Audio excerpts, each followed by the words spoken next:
O pior cansaço vem de buscar prazer no lugar errado. O pior cansaço vem da busca pelo prazer, mas no lugar errado. O sujeito quer ter prazer, e não tem problema em tê-lo, em buscá-lo, nenhum problema, desde que o busquemos na fonte certa. E muita gente, ao buscar o prazer, corre, luta, vai atrás dele e encontra. Mas um prazer tão momentâneo e passageiro, que quando ele volta mais cansado do que se não tivesse desfrutado daquele prazer. Eu queria, amados, que a gente tivesse esse texto em tela, Eclesiastes 1, porque eu vou lendo e vou explicando a vocês, porque nós estamos falando de Salomão, sim, o mais sábio pecador que já pisou nessa terra. A triste notícia é que você não é mais sábio do que ele, nem eu, nós não somos. Essa é uma notícia triste, porque eu não sei você se já passou pelo seu coração o desejo de ser mais sábio do que Salomão. Se você é humano como eu, pecador como eu, vamos dar as mãos, porque esse sentimento já passou em mim. Já queria ser sábio, mais do que ele. Até eu descobri que mais sábio do que ele, só um, que é o Senhor Jesus, que nasceu sem pecado. Mas nascido em pecado, Salomão foi o maior, o mais sábio, o mais rico. A fortuna de Salomão é inestimável, é incontável. E este homem sábio escreve esse texto, falando sobre a vida. Ninguém tão hábil para falar sobre a vida do que ele. Porque sabedoria tinha, idade tinha. Porque quando ele escreve esse texto, alguns dizem que ele tinha 90 ou mais anos. Portanto, quando você olha para alguém de 90 ou mais anos, você diz, experiência tem. Ter idade avançada não significa ter sabedoria. Significa que você viveu muito. Alguns têm idade avançada e são sábios. Outros não têm idade avançada e são sábios.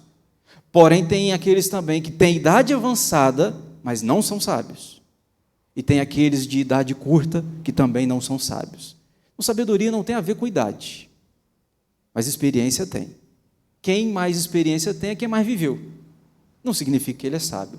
Mas Salomão tinha as duas coisas. Tinha experiência e tinha sabedoria.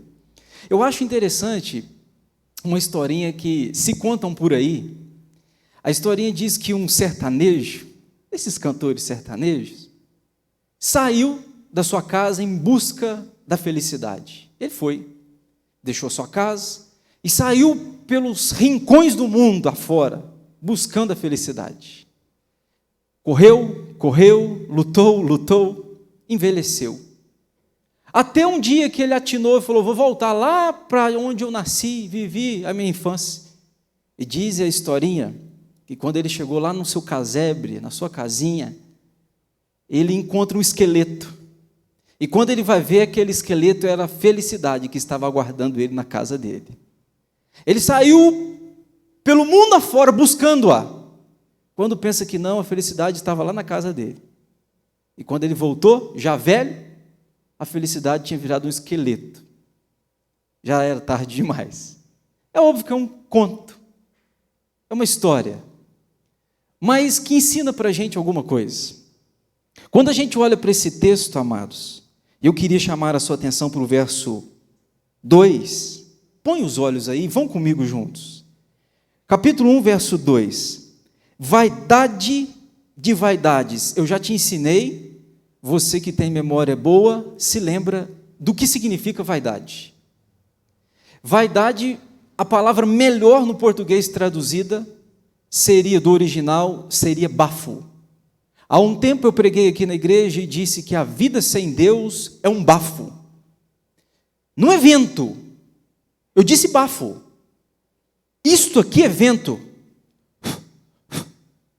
Isto aqui é bafo. Não move nem papel. O que é vaidade? É bafo. Aí o sábio começa a escrever o texto, ele diz, bafo de bafos. Aí você começa a entender mais o que ele está dizendo. Bafo de bafos, diz o pregador, tudo é bafo. Quando você olha para a introdução de Eclesiastes, você começa a pensar, parece que Salomão está desanimado com a vida. Parece que ele olhou para a vida e ele falou, gente, a existência não é nada mais do que um bafo. Ó, acontece nada. Se você tiver um bafo ruim, pode matar alguma coisa. Mas, mais do que isso, não. Mas é um bafo. Pois é. Olha o que ele vai dizer no verso 3. Que proveito tem o homem de todo o seu trabalho que se afadiga debaixo do sol? Sabe o que ele está dizendo? Todo dia a gente faz a mesma coisa. Qual o proveito do nosso trabalho? Vou contar aqui que pode ser parecido com a sua rotina. Todo dia. O seu relógio está no horário de despertar lá, padrão que você tem. Alguns 6, alguns 7, alguns 8. Mas todo dia ele vai despertar naquele horário. Todo dia você vai tentar lutar contra ele. Tentar colocar lá uma sonequinha. Todo dia. Mas você acorda. E todo dia é a mesma coisa. O que você faz? Você acorda. Você entra no banheiro. Você lava o seu rosto. Alguns vão fazer o café. Vão tomar o café. Vão colocar a roupa do trabalho. Vão sair para o trabalho. Chegam no trabalho e encontram as mesmas pessoas no trabalho. As mesmas pessoas já têm meses, alguns já têm anos, e ele chega lá, naquele trabalho, passa o dia todo, aí chega em casa cansado, aí em casa agora o que ele quer? Alguns querem jantar primeiro, aí enche a barriga, depois vai para um banho, a noite acabou, tem que dormir. No outro dia, o que acontece? Tudo se repete. Aí sabe o que ele está dizendo? Ele está dizendo o seguinte, que proveito tem o homem de todo o seu trabalho? Você vai, faz, trabalha, cansa, no outro dia a mesma coisa, trabalha, cansa, no outro dia trabalha, cansa, isso é um ciclo. Ele está dizendo, isso cansa. Aí notem vocês mais, olha para você ver o verso 5, levanta-se o sol, e põe-se o sol, e volta ao seu lugar, onde nasce de novo. Parece que ele está olhando para a vida, olhando para a história, olhando para a nossa existência e falando assim, gente, sabe que a vida não vale a pena? Perdeu o sabor, perdeu o sentido, não tem graça. Notem vocês o verso 8. Todas as coisas são canseiras, tais que ninguém as pode exprimir. Os olhos não se fartam de ver, nem se enchem os ouvidos de ouvir. O que foi? É o que há de ser. E o que se fez, isso se tornará a fazer. Nada há, pois, novo debaixo do sol. Eu tenho a impressão que o pregador, Salomão, começa o texto olhando para a vida e falando assim, sabe, eu não encontrei na existência nada que pudesse gerar vida nela. Eu olhei para a vida e vi que a vida é um bafo. Olhei para o trabalho, olhei que o trabalho é um bafo. Aí vou fazer alguma coisa. O texto diz, o escritor diz, eu vou fazer alguma coisa, eu vou tentar dar sabor à vida. Aí que eu queria entrar com você no texto, Eclesiastes 2. Eu vou tentar dar sabor à vida. Olha o que este homem vai fazer para a sua vida ter sentido, ter sabor, ter vida. Olha o capítulo 2. Aí ele começa a dizer o seguinte no capítulo 2. Disse comigo, vamos. Você já percebe aqui o indício de solidão. Ele não disse para alguém, ele disse para ele. Disse comigo, nós estamos falando do rei Salomão, que na hora do diálogo só tem ele. Ele está olhando para a existência e está se vendo só. E a gente sabe o que é solidão. A gente sabe o que é viver num mundo de 7 bilhões de pessoas, e às vezes você entrar no quarto da sua casa, ou na sala da sua casa, e você sentir só. Bilhões de pessoas, mas você sabe o que a solidão é, e o quanto ela machuca. Nós estamos falando do homem mais sábio, mais rico, mas que na hora da conversa ele disse para ele mesmo, indício de solidão. Aí ele disse comigo, vamos, eu te provarei com a alegria. Sabe o que ele está dizendo aqui? Primeiro lugar, ele tentou rechear a vida, de alegria. Ele disse o seguinte: eu vou encher a minha vida de alegria, eu vou buscar alegria, eu vou ter toda a alegria que este mundo puder me oferecer, para dar sentido à vida. Aí sabe o que ele viu? A conclusão que ele chega? Ele chegou à conclusão de que a alegria não é suficiente. Aí ele vai dizer, ainda no verso 1, goza, pois, a felicidade, mas também isso era vaidade. Ele está dizendo o seguinte, que a alegria que você pode desfrutar, a felicidade que você pode desfrutar, ele disse, tudo isso é bafo, tudo isso é bafo. Aí ele vai chegar no verso 2, ele chega à conclusão, do riso disse, é loucura, da alegria para que serve?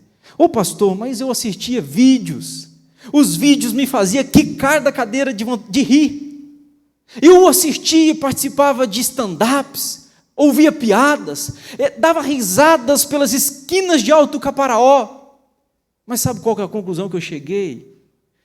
Do riso é loucura e da alegria para que serve? Eu frequentei todos os lugares onde o sorriso era de orelha a orelha, mas tudo isso era bafo, isso não preencheu minha vida. Aí ele vai tentar mais, olha o que ele vai ir para o verso 3, notem o verso 3, resolvi no meu coração dar-me ao vinho. Vinho é bebida de rico, né? Vinho é bebida de rico. Os vinhos que bebemos são vinhos de pobre, porque garrafas de 30, 40, 50 reais é uma coisa, vinho de rico é R$1.000 uma garrafa, R$2.000 uma garrafa. Eu não sei para que custa tanto, mas tem uns doidos que pagam, então tem quem vende, né? Salomão está dizendo o seguinte, eu fui para o vinho, eu fui encher a cara, eu fui no vinho tentar buscar plenitude para a minha vida, e aí eu bebi de todos, de A a Z, eu bebi dos mais baratos aos mais caros, eu bebi das mais diversas taças, e sabe qual é a conclusão que eu cheguei? Que o vinho é maquiagem, o vinho é disfarce. Eu bebo, eu encho a cara, eu fico tonto, eu esqueço do problema, mas na manhã seguinte é uma ressaca. Os problemas continuam, e agora pior, porque antes eu tinha o problema, agora eu tenho o problema e a ressaca, eu aumentei o meu problema. Ele está dizendo o seguinte, eu fui procurar no vinho a plenitude para a minha existência, mas eu não encontrei no vinho plenitude para a minha existência, eu encontrei mais problema ainda. Aí ele vai buscar mais. Olha, você vê o verso seguinte, ele diz no verso 4, eu empreendi grandes obras, eu me tornei um empresário, eu tentei trabalhar e trabalhei o dia todo, eu não parei para descansar, diz ele, empreendi grandes obras, edifiquei para mim casas, plantei para mim vinhas. Sabe o que ele está dizendo? Eu me tornei alguém que olhava e dizia, isso ele é meu, que dali eu construí, que dali eu que fiz, porque dá prazer a gente, né? Dá prazer a gente. Quando eu fui para Carangola, recém-chegado lá, fui fazer algumas visitas, e aí pegava algumas pessoas da igreja para me ajudar nas visitas, não sabia onde ninguém morava, e aí quando eu passava por Carangola, pessoas olhavam e diziam, aquilo dali, pastor, eu que fiz, aquilo lá, eu que desenhei, aquilo lá eu que projetei, porque a gente sente prazer. Quem constrói uma casa tem prazer de falar, eu construí. Salomão está dizendo, eu me enchi de construções, eu fiz edifícios, eu fiz para encontrar sentido na vida. Mas sabe qual que é o resultado? Ele chegou à conclusão de que tudo isso é ilusão. Olha o que ele fez no verso 5. Fiz jardins e pomares para mim, e nestes plantei árvores frutíferas de toda a espécie. Olha o verso 6. Fiz para mim açudes, para regar com eles o bosque em que reverdeciam as árvores. Sabe o que ele está dizendo? Eu tive tudo isso para encontrar sentido no bafo, mas a vida continuou sendo vaidade, continuou sendo um bafo, mesmo fazendo tudo isso.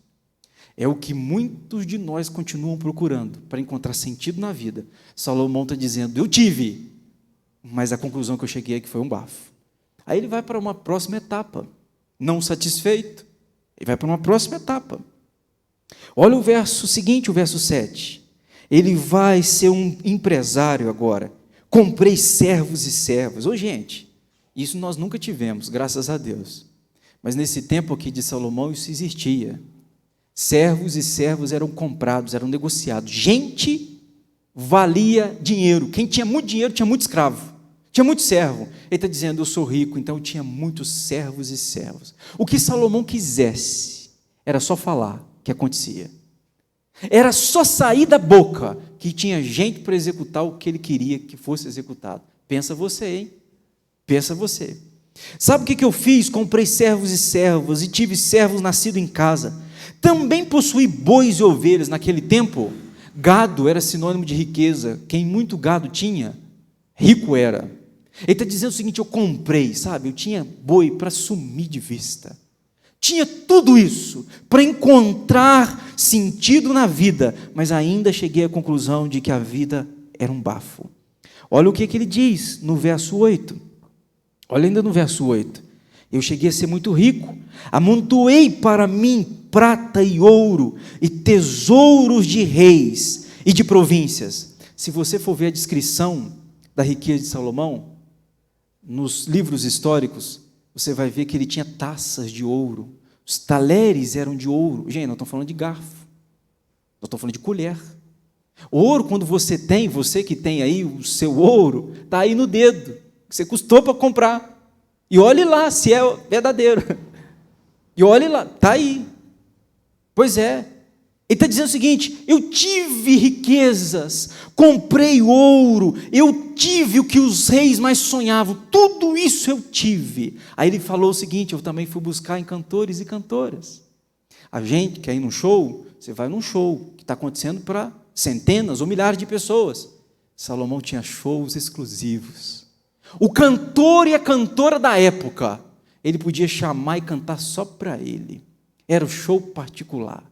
Ele deu à sua alma tudo isso que a gente talvez almeja ter, para tentar encontrar sentido na vida. Ele deu a sua alma para encontrar sentido na vida. Olha o que ele foi fazer ainda. Provi-me de cantores, estou no verso 8, e cantoras, e das delícias dos filhos dos homens, mulheres e mulheres. Aqui parece que ele não era muito sábio, não. Resolveu juntar um punhado de mulher. Uma já é um problema, você imagina mulheres e mulheres. É brincadeira com as irmãs. Mas notem vocês, sabe o que ele está dizendo? Eu me fartei de mulher, sabe? Eu me fartei. Eu tive todas, das mais diversas. Poderia escolher qual queria, naquele dia. Eu tive tudo isso para encontrar sentido na minha existência. Aí olha o que ele vai fazer mais. Olha o verso 9. Engrandeci-me e sobrepujei a todos os que vieram antes de mim em Jerusalém. Ele está dizendo que inclusive Davi, seu pai, ele está dizendo, eu tive mais do que o meu pai.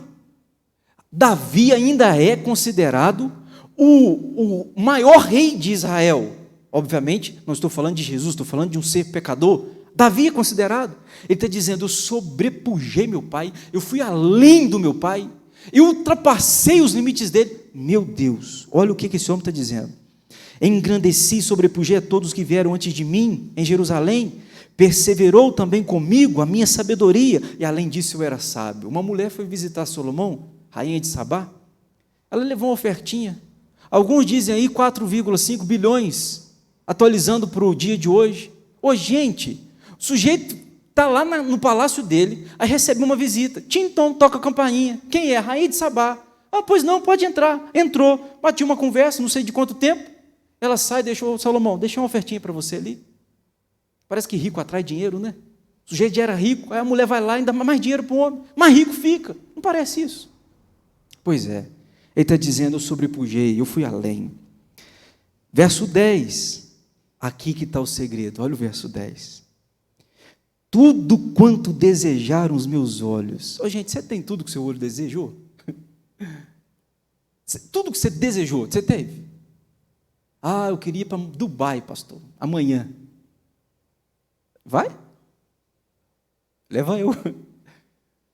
Pois é, Salomão está dizendo, tudo que isso aqui quis, tudo, quis, teve. Isso aqui desejou, aconteceu. Já pensou? Pastor, eu serei feliz o dia em que eu tiver. Salomão teve, e está dizendo que não foi. O dia em que eu conquistar, pastor, o dia que eu poder falar assim, amanhã eu viajo, eu vou sair de Alto Caporó sem destino, eu vou sair por aí. O dia em que eu tiver condições de fazê-lo, eu serei feliz. Salomão teve, e não foi feliz. Talvez esteja alguma coisa errada, na minha compreensão ou na sua, com relação à felicidade. Aí ele está dizendo, tudo quanto os meus olhos desejaram não neguei, nem privei o meu coração de alegria alguma, pois eu me alegrava com todas as minhas fadigas, e isso era a recompensa de todas elas. Sabe o que ele está dizendo aqui? Que tudo que o olho dele desejava, ele tinha, mas a recompensa era só aquilo dali, não passava daquilo dali, desejou, teve, mas acabou. Bebi todas as taças de vinho, pois é, e agora? Agora é ressaca, agora acabou, agora você tem que beber de novo, para você ter o que você tinha, porque acabou, e aí vira um ciclo, pois é. Aí olha o verso 11, que é a conclusão, eu termino no verso 11, considerai todas as obras que fizeram as minhas mãos, como também o trabalho que eu com fadigas havia feito, eis que tudo era bafo, e correr atrás do vento, e nenhum proveito havia debaixo do sol. Amados, aqui que eu quero trazer para você, sobre o tema que nós estamos abordando nessa noite. Na verdade, o pior cansaço é buscar prazer em lugares errados. O sujeito luta para ter aquele prazer, e ele chega e tem o prazer, mas o que ele volta para casa e leva para casa é mais canseiro e mais enfado. Aí o que o levará a buscar novo prazer, e aí ele vai, vira um ciclo, isso cansa, e tem um punhado de gente cansada porque está buscando no lugar errado, e às vezes o que alcança é migalhas, o que alcança é fagulha, e aí ele tem que buscar uma fagulha de novo, uma migalha de novo. Salomão está dizendo, eu tive tudo isso que o mundo passa a vida correndo atrás disso.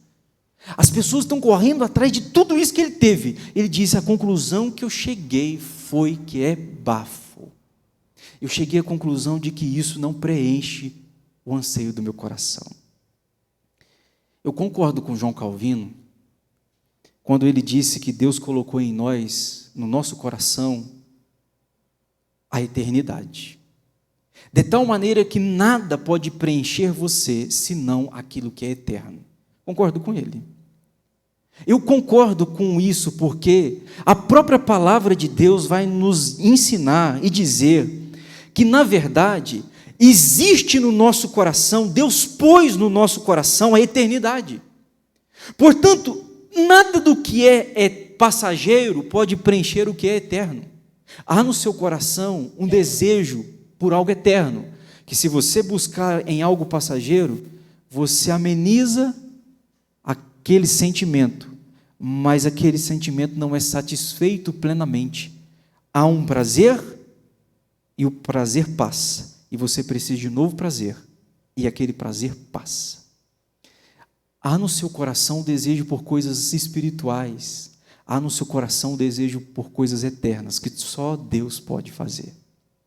O pastor, o senhor começou essa palavra nessa noite dizendo sobre a busca da felicidade, e não tem nenhum problema em buscarmos. Aliás, eu digo para vocês que o cristianismo é a religião do prazer, da felicidade. Se você olhar com os olhos detalhistas, você vai ver que a última palavra do Antigo Testamento é maldição. A última palavra de Malaquias 4 é maldição. Dali passam-se 400 anos, que a gente chama de silêncio profético. O que é um silêncio profético? Deus não levantou nenhum profeta. Nenhum profeta. Foi 400 anos sem nenhum homem e mulher de Deus ser levantado. Aí inventaram, tem livros de Apocalipse que foram escritos nesse tempo. O que a gente chama de livros apócrifos. A maioria dos livros apócrifos foram escritos dentro desse tempo, dos 400 anos. Curioso, né? Parece que quando Deus não falava, os homens diziam o seguinte: vamos colocar a palavra na boca de Deus? Já que Deus não fala, vamos fazer falar? Começaram a escrever. Os livros que a gente tem como apócrifos, que a gente não entende que é canônico, não está na Bíblia. Pois é, 400 anos Deus não fala. Aí o Senhor Jesus, em Mateus, no capítulo 5, agora batizado, agora com 30 anos, vai falar. Sabe qual que é a primeira palavra que ele fala? Ele diz, bem-aventurado. O cristianismo é a religião da alegria, é a religião do prazer, é a religião da felicidade. A última palavra foi maldição, mas quando Jesus começa o seu sermão da montanha, ele diz, bem-aventurado. O que é bem-aventurado? É mais do que felizes. Ele inaugura o reino dizendo sobre alegria. Portanto, a gente pode buscar. Eu digo, busque mesmo. Lute para ser feliz. Lute para você ter felicidade. Agora, cuidado, que pode ser que você esteja procurando-a onde Salomão procurou e chegou à conclusão de que era bafo. Pode ser que esta palavra nessa noite vai lhe economizar bons sofrimentos. Você está lutando, correndo atrás, achando que lá vai ser, lá terei. E eu estou aqui nessa noite para te dizer, não é lá. Não está nestas coisas que Salomão teve, e teve muito mais do que a gente pode ter. Não está. Pastor, onde que está? Está só em Cristo. Por isso que Jesus, no Sermão da Montanha, disse, bem-aventurado, mais do que felizes. Aí ele vai descrever quem são os mais bem-aventurados e felizes. Pois é, eu tirei 3 lições aqui, e a gente vai embora para casa com elas. Primeira lição. A verdadeira felicidade, amados, é abraçar o que o mundo repudia e repudiar o que o mundo aplaude. O mundo está correndo para lá, já te digo uma coisa, corra o contrário. Bem provável que você vai acertar. O mundo está dizendo que está aqui, é fama, é status, é poder, é riqueza. O mundo está dizendo que está aqui. Então note, a Bíblia está dizendo, repudie isso que o mundo está aplaudindo. O mundo está dizendo que é para lá? Pois é, vem para cá, que você vai encontrar as pepitas de ouro. Você vai encontrar o doce do céu, enquanto todo mundo está satisfazendo com as migalhas do inferno. Pois é. A verdadeira felicidade é abraçar o que o mundo repudia e repudiar o que o mundo aplaude. Sermão da Montanha, Mateus 5, Jesus diz que feliz é o pobre. Mas como assim, pastor? Feliz é o pobre. Jesus que disse, Mateus 5. Ele diz que feliz aqueles que choram. Como, pastor? Contraditório. Pois é. Olha, o mundo repudia o choro, mas no Evangelho é o choro que é valorizado. Bem-aventurado é o pobre de espírito, bem-aventurado é aquele que é manso, bem-aventurado aquele que é pacificador. Pois é, bem-aventurado é o puro de coração, é o perseguido por causa da justiça, bem-aventurado é aquele que ganha a sua vida quando perde a sua vida.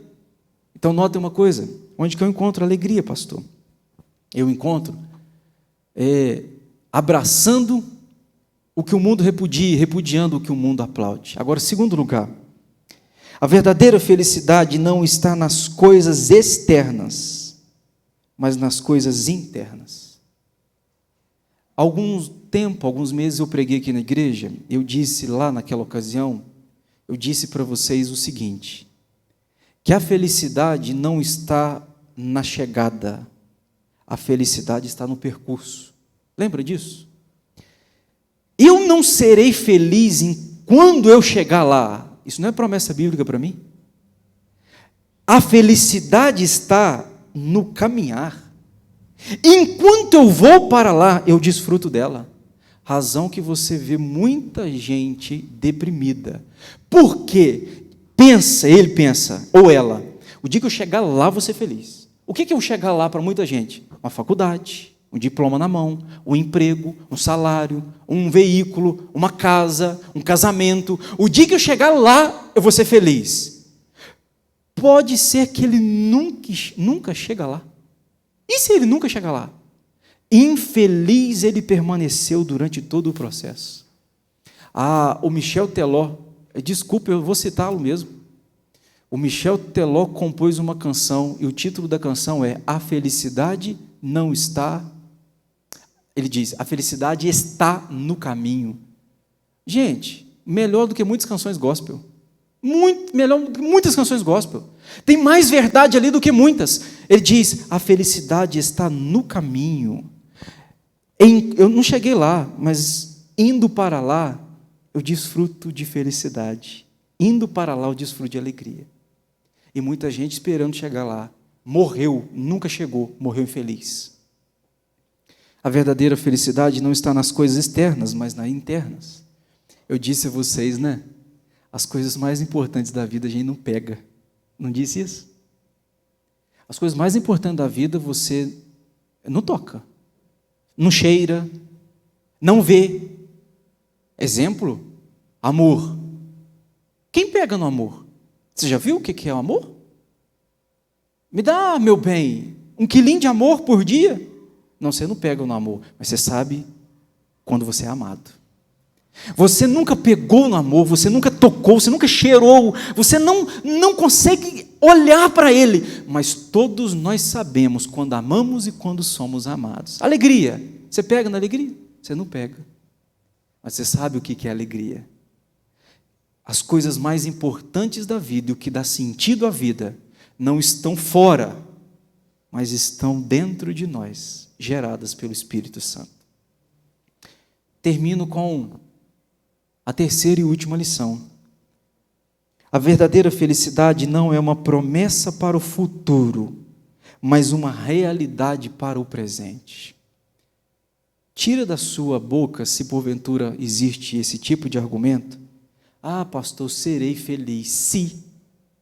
Diga que isso acontecer comigo, vou ser feliz. Tire isso da sua boca. Você não vai ser feliz se essas coisas que você acha que vão fazê-lo feliz acontecerem.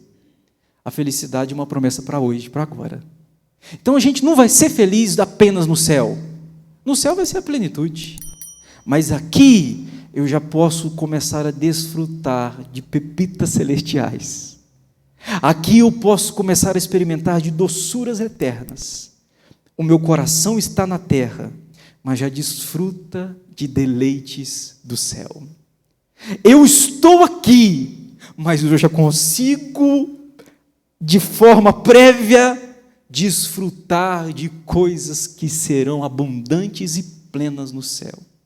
Então, amado, deixa eu te dizer uma coisa.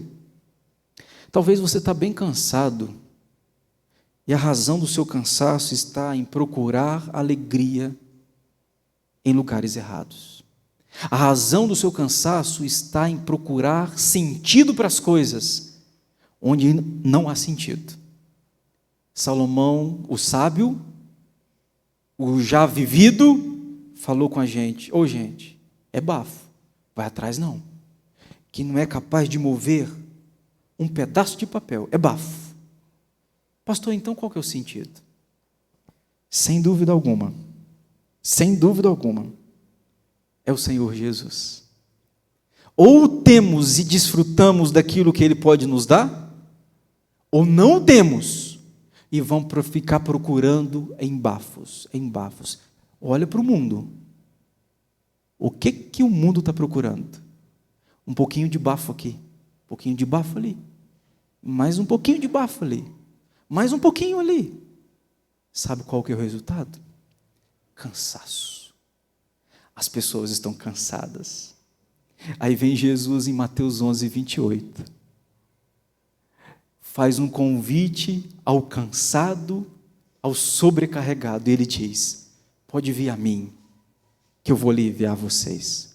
Vocês cansaram de ficar procurando em lugares errados. Pois é, vem em mim, que eu tenho alívio. Vem em mim, porque o meu jugo é suave, o meu fardo é leve.